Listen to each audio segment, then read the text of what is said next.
রাসূলুল্লাহ সাল্লাল্লাহু আলাইহি ওয়াসাল্লাম সাহাবীরা যে যেখানে গেছে সেখানে তো আরবিতে খুতবা দিয়েছে। এটা কথা বলতে পারেন। এটা একটা শক্তিশালী যুক্তি আমি মনে করি। এটা যারা বলে যে আল্লাহ রসুল আরবি দিয়েছেন, সাহাবায়ে কেরাম আরবি দিয়েছেন, আমরা আরবি দিব, এদের একটা যুক্তি আছে। অযুক্তি বলছি না, যুক্তি আছে।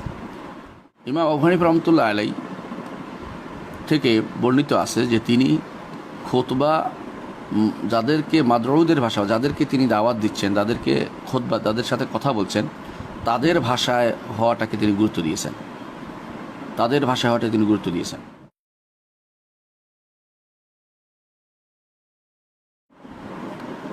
বাংলাদেশের বেশিরভাগ মসজিদে জুমার দিন যে বাংলা খুতবা হয় তার ব্যাপারে কি বলবেন? এটিকে শরিয়া সম্মত, সুন্নাহ সম্মত?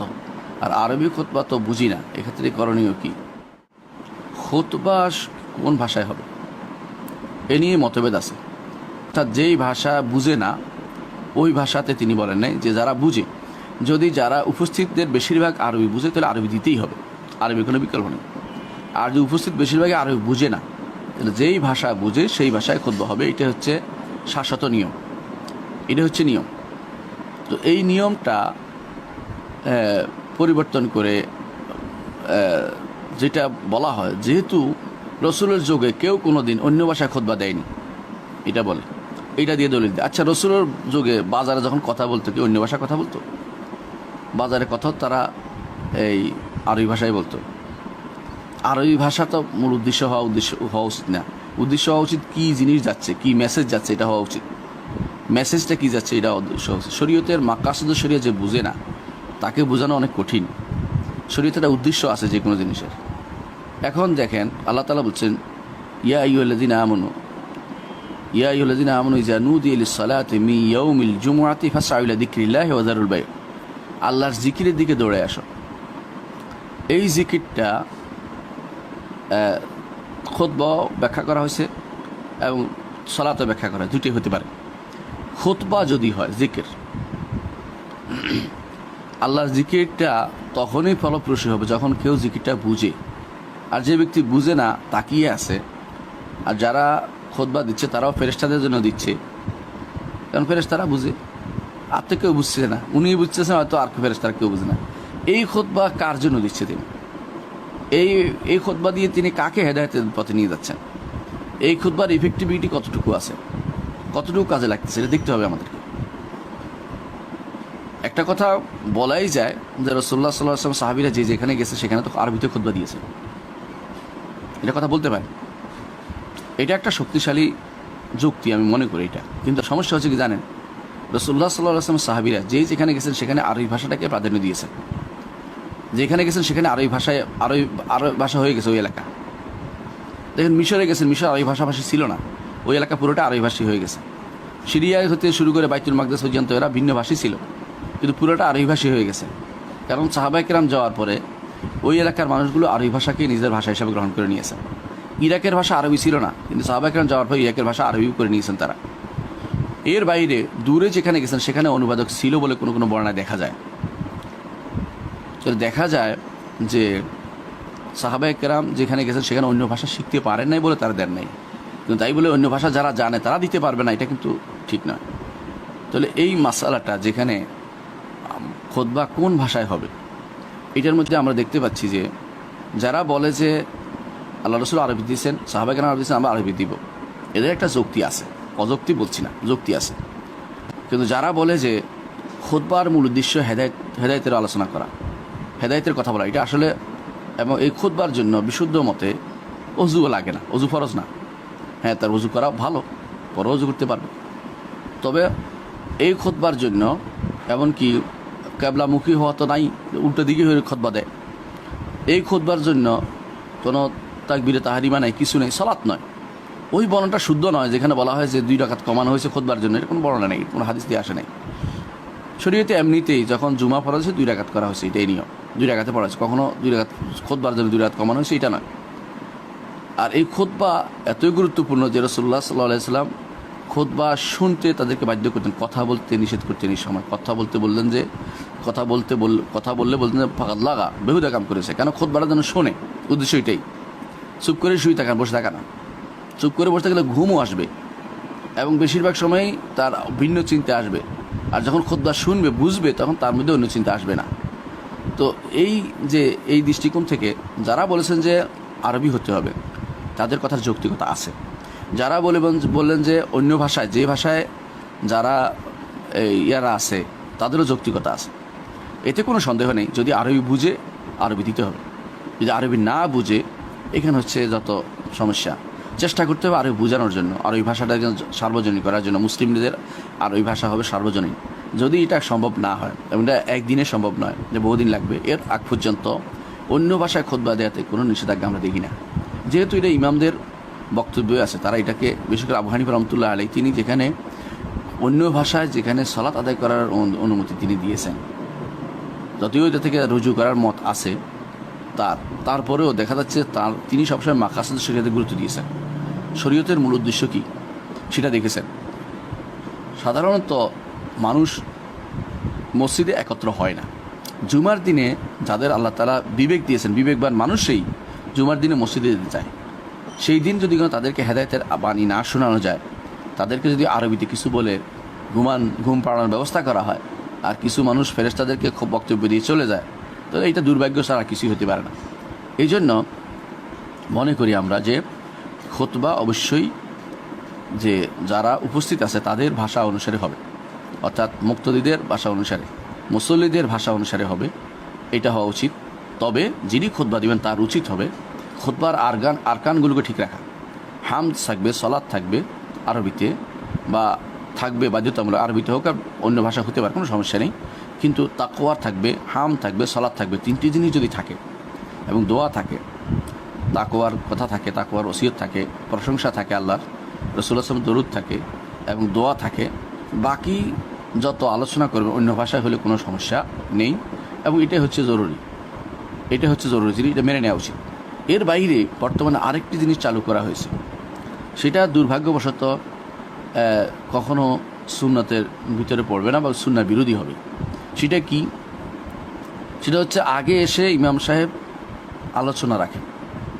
ইমাম সাহেব আগে এসে আলোচনা রাখছে এমন কোনো বক্তব্য আপনি কোনো সলাফ থেকে দেখাতে পারবেন না। ইমাম সাহেব করতেন না। ওমর রাদিয়াল্লাহু আনহু আসার আগে অন্য একজন বসে বক্তৃতা করতেন, তামিমুদ দারি রাদিয়াল্লাহু আনহু, তিনি বক্তৃতা করতেন, প্রমাণ পাওয়া গেছে। এবং সাহাবায়ের মধ্যে কেউ কেউ ইমাম আসার আগে তারা কথা বলতেন, কিন্তু ইমাম সাহেব তিনি এসেই খুতবায় দাঁড়িয়ে যেতেন। এই জন্য কেউ কেউ ইমাম সাহেব এসে 2 রাকাত পড়বে কিনা এতেও মতভেদ করেছেন। যেহেতু ইমাম রাসূলুল্লাহ সাল্লাল্লাহু আলাইহি ওয়াসাল্লাম মসজিদে এসে আবার 2 রাকাত পড়েছেন, কোনো প্রমাণ পাওয়া যায় না জুমার দিনে, সেই জন্য তারা এটা মতভেদ করেছেন। কিন্তু যদি ইমাম সাহেব আগে এসে মসজিদে বসেন তো বসার আগে তার পড়বেন, এটা আলাদা কথা। কিন্তু তিনি মসজিদে ঢুকেই নিয়ম হচ্ছে এটা, তিনি খুতবা শুরু করে দেবেন। এই জন্য কখনো কখনো যদি সময় কম থাকে, ইমাম সাহেব, খতিব সাহেব তিনি ঢুকেই খুতবাতে দাঁড়িয়ে দেবেন, আসসালাম দিয়ে খুতবা শুরু করে, আযান দিয়ে শুরু করতে বলবেন, এটাও জায়েজ। যদি তিনি দেখেন যে সময় আছে তাহলে বসবেন, তাহলে তিনি সুন্নাত আদায় করবেন মসজিদে ঢুকে, এটা জায়েজ আছে, না জায়েজ না যদি বসেন তিনি। আর যদি না বসেন সরাসরি ওখানে, তাহলে সুন্নত পড়ার দরকার নেই তার। তাহলে বোঝা গেল যে মসজিদে ইমাম সাহেব কখনো জুমার দিনে আলাদা একটা হালকা কায়েম করা নিষেধ করা হয়েছে হাদিসে। রাসূলুল্লাহ সাল্লাল্লাহু আলাইহি ওয়াসাল্লাম হেলাক ইয়াউমুল জুমা, জুমার দিনে হেলাক করে আলাদাভাবে বসে গোল হয়ে কোনো আলোচনা করাতে রাসূলুল্লাহ সাল্লাল্লাহু আলাইহি ওয়াসাল্লাম নিষেধ করেছেন। তো জুমার দিনে আগে যেটা করা হয় এটা নিষিদ্ধের ভিতরে পড়বে। কেন পড়বে না? কারণ জুমার গুরুত্ব কমিয়ে দেয়, এই জন্য নিষেধ করা হয়েছে। এখন যারাই এই আলোচনা শুনে জুমাটাকে মনে করে একটা কিছু কইলো আর কি, এটা একটা চালু করে দিল আর কি, এটা তো আরবিতে পড়তেছে আর কি, কিন্তু এটা যে গুরুত্বপূর্ণ বেশি, এটার গুরুত্ব তার একেবারেই নাই এখন আর, কারণ তিনি তো আলোচনা শুনেছেন। বাকিটা এখন তিনি ইমাম সাহেব কতক্ষণ মুখস্থ, কতক্ষণ দেখে, কতক্ষণ যা ইচ্ছে তা আরবিতে যা ইচ্ছে তা বকাবকি করছেন, এখন তিনি সালাত আদায় শুরু করে দিয়েছেন। এইটা আসলে সুন্নাহ বিরোধী কাজ। যদি কোনো কিছু করতেই হয়, আবারও বলছি, যদি বলে আমি আরবিতেই দিব, তাহলে আরবির পরে, সালাতের পরে যদি কোনো কেউ জানিয়ে দেয় তাহলে নিষেধ দেখা নেই। সেই সময় তো উন্মুক্ত সময়, সালাতের আগে উন্মুক্ত সময় নয়, এটা নির্ধারিত সময়, শরীয়তে নির্ধারিত জায়গা। এগুলো কী করতে হবে না করতে হবে শরীয়ত নির্ধারণ করে দিয়েছে। এই জন্য সালাতের আগে, এই জুমার সালাতের আগে আবার একবার বসে আলোচনা করে, এরপরে খুতবা পাঠ 2টা, এরপরে আবার সালাত আদায় করা, এই সিস্টেমটা এটা বেদাতি সিস্টেম হবে। এটা থেকে আমাদেরকে বেরিয়ে আসতে হবে। যাদেরকে আল্লাহ বিবেক দিয়েছে তারা বোঝা উচিত। রাসূলুল্লাহ সাল্লাল্লাহু আলাইহি ওয়াসাল্লাম তিনি কখনো এই জাতীয় হেলাক বা হালকা কায়েম করতেন না, আলোচনার বৈঠক বসাতেন না। আর তিনি খতিব ছিলেন, এবং যারা এই যে খতিব হবে তিনি এটা করবেন না। অন্য কেউ যদি কোনো তিনি এর আগে আলোচনা করেন তো নিষেধ নেই, তবে এটা যেন সীমিত আকার হয়, যেটা যেন এমন যেন না হয় যে খুতবার গুরুত্ব কমিয়ে দেবে, সেটা জায়েজ নেই। কারণ অন্য হাদিসে যেহেতু বলা হয়েছে নাহা রাসূলুল্লাহ সাল্লাল্লাহু আলাইহি ওয়াসাল্লাম হালাকা ইয়াউমুল জুমার দিনে হালকা করা নিষেধ। এর অর্থ জুমার দিনে কিন্তু অন্য কাজ বাদ দিয়ে নিয়ম হচ্ছে জুমার খুতবার জন্য অপেক্ষা করা। প্রত্যেকটি মানুষ জুমার খুতবার জন্য অপেক্ষা করা যতক্ষণ ফাসাল্লা মা কুদ্দিরা লাহু। একজন মানুষ এতে ক্ষতি হয় কি, একজন মানুষ মসজিদে ঢুকলে তাকে বলে যে বসে যান, আপনি সময় দেওয়া হবে, এটা সুন্নাহ বিরোধী কাজ। মসজিদে ঢুকে তিনি আলোচনা শোনার জন্য বসে গেল, সুন্নাহ বিরোধী কাজ করলো। মসজিদের যে বিরাট সুন্নতে মুআক্কাদা অনেকের নিকটেই গুরুত্ব তাকিদপূর্ণ সুন্নত হচ্ছে যে 2 রাকাত সালাত পড়তেছে না, আবার ফাসাল্লা মা কুদ্দিরা লাহু হাদিসে আসছে যতক্ষণ সম্ভব শরীয়ত তার জন্য যে অনুমতি দিয়েছে তার পক্ষে সম্ভব অতক্ষণ সে সালাত আদায় করবে। এটাই হচ্ছে শরীয়তের বিধান। একজন মানুষ যত আগে আসবে এবং সালাত পড়তেই থাকবে, 2 রাকাত পড়বে মসজিদে ঢুকার, এরপরে যতক্ষণ 2 রাকাত করে যতক্ষণ নিচে পড়তে পারবে, সেটা কোনো নিষেধ নাই। এটা হচ্ছে সাল্লা মাকুদ্দির এর আগে জুমার আগে কোনো সালাত নাই, কথা ঠিক নয়, সালাত আছে, তবে নির্ধারণ করে কাবলা জুমা নাই। 2 রাকাত প্রথমে আসে মসজিদে ঢুকার, তারপরে যতক্ষণ ইচ্ছা ততক্ষণ পড়তে পারবে, কোনো সমস্যা নেই। 2 রাকাত করে অনেকক্ষণ পড়তে থাকলো। যেই ব্যক্তি আলোচনা শুরু করে দিল তখন তার সালাতটা বন্ধ হয়ে গেল। তাহলে আপনার এই আলোচনার কারণে অনেক মানুষ সালাত থেকে বঞ্চিত হলেন। এই জন্য এই জাতীয় আলোচনা অনেকগুলো সুন্নত পরিত্যাগের কারণ হয়ে যায়। এটাকে আমাদের খেয়াল রাখতে হবে, কারণ এই দিন আর সুন্নতগুলো এখানে প্রতিপালিত না হলে আর প্রতিপালন করা যায় না। এখানে অনেক সময় আগে এসে কেউ কোরআন পড়তে চায়, কেউ সূরা কাহাফ পড়তে চায়, কেউ দুরুদ পড়তে চায়, কেউ সালাত পড়তে চায়, কোনোটাই করতে পারছে না, শুধুমাত্র এই কারণে যে একটা অতিরিক্ত জিনিস এখানে ঢুকিয়ে দেওয়া হচ্ছে। সেটা হচ্ছে যে এই জুমার আজানের আগেই, দ্বিতীয় আজানের আগেই এখানে আলোচনা একটা তৈরি করে দেয়, যার কারণে অনেকগুলো সুন্নত বাদ পড়ে যাচ্ছে এবং সুন্নাহ বিরোধী কাজ হচ্ছে হালকা তৈরি করা হচ্ছে। এই জন্য এগুলো থেকে দূরে থাকতে হবে, বরং যত আলোচনা সব খুতবার ভিতরে করবেন। তবে যারা সংক্ষেপে করতে পারেন সংক্ষেপে করবেন। খুতবা যেন সালাতের চেয়ে সংক্ষিপ্ত হয়। এইটা কখনো আমরা লম্বা করি, কেন করি? কারণ আমাদের আর সুযোগ থাকে না আলোচনার, এদেরকে আর পাওয়ার সুযোগ নেই। এই জন্য আমরা আলোচনা লম্বা করি। খুতবাটা আমরা চেষ্টা করি এরপরে যে আমরা যেন খুতবা যেমন লম্বা করি তেমনি সালাতটাও লম্বা করতে চেষ্টা করি। এই জন্য আমরা যে সমস্ত হাদিসে যেটা আসছে, যে সমস্ত লম্বা সুরা আসছে, এগুলি আমরা পড়ি, যাতে করে অন্তত সর্বশেষ বলতে পারি লাস্ট ভলিউম পর্যন্ত আমরা সুন্নাহ আদায় করার চেষ্টা করি। তো এই হিসাবে আমরা মনে করি যে জুমার দিনে খুতবা আরবিতে হতে হবে, এটা কোনো বাধ্যবাধকতার নিয়ম নেই। যদি কেউ দেয় তারটা নাজায়েজ আমরা বলছি না, তবে এটার দ্বারা ইফেক্টিভিটি নেই, সমাজে উপকার হবে, যে খুতবার যে মূল উদ্দেশ্য সেটা সাধিত হচ্ছে না। শুধু জিকির যে স্মরণ করা, জিকির অর্থ আল্লাহর জিকির করা, আল্লাহর জিকির তো হচ্ছে, সো বাংলায় বললেও হবে। আল্লাহর জিকিরটা উদ্দেশ্য যদি হয় তাহলে সেটা আরবিতেই করতে হবে, জরুরি নয়।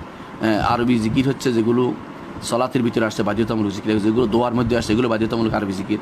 এর বাইরে বাংলা জিকির আছে, বাংলা জিকির তো মানুষ স্মরণ করতে, আল্লাহর কথা স্মরণ করে মানুষ যদি কোনো ভাষাই হোক সেটা, এতে কোনো সমস্যা নেই। সেই জন্য আরবিতে দেওয়া বাধ্যতামূলক নয়, বাংলা দিতে পারবে, বাংলা দেওয়াও বাধ্যতামূলক নয়। যেই ভাষায় মাদউরা বুঝে, অর্থাৎ যাদেরকে আহ্বান জানাচ্ছেন মুক্তাদিরা বুঝে, সেই ভাষায় হওয়াটা হচ্ছে জরুরি। সেটা এই জন্য তারা বুঝার জন্য, এবং তারা যদি আরবি জানে সেটা হচ্ছে আর সমস্যা থেকে মুক্তির বড় পথ হচ্ছে আরবি জানাটা। যদি না জানতে পারে তাহলে যেই ভাষায় তারা বুঝে সেই ভাষায় খুতবা দিবেন। এটা শরিয়া বিরোধী নয় এবং এটা সুন্নাহ বিরোধী নয়। এটা ফাহওয়ান নাস বলা হয়, এটা মাকাসুদ শরিয়া বলা হয়। শরীয়তের চাহিদা শরীয়ত এটা চায়, শরীয়ত চায় খুতবার উদ্দেশ্য এটাই, জনগণকে করা, দিক নির্দেশনা দেয়া, এবং সেই দিক নির্দেশনা বিভিন্ন বিষয়ভিত্তিক হবে, আলোচনা উপকৃত হবে, এবং যেগুলি কোরআন সুন্নাহ মোতাবেক হবে। এর বাইরে যেগুলো চালু করা হয়েছে সবই বেদাত, এ থেকে আমাদের দূরে থাকতে হবে।